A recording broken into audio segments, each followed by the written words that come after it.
Hello everyone, how to do it. So back with another new video, and in this video I will show you, or I will guide you how to use Kimi.com, or Kimi AI chatbot, how to use this.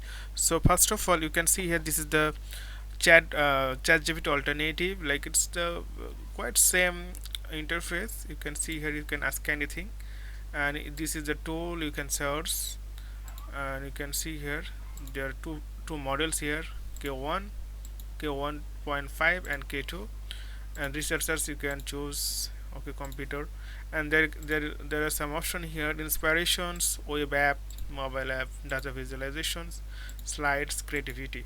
So you can see here, this is the upgrade your plan. You can upgrade your plan, but you can still basic question, asking question, or you can see you can use this option, but it takes time.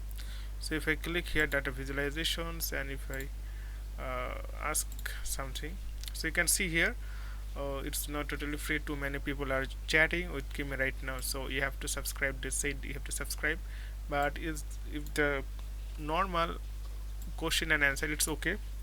So now I can show you the, okay, computer. Okay, I'm just going to tap this one. Okay, so I'm asking this question, ChatGPT,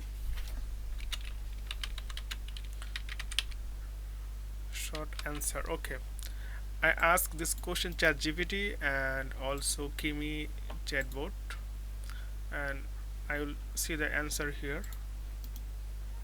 So no extra tools used here.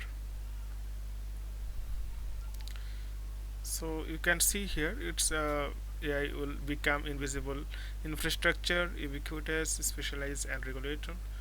And you can see it's easy to uh, read, and you can see here, this is some, they use something short, but you can compare.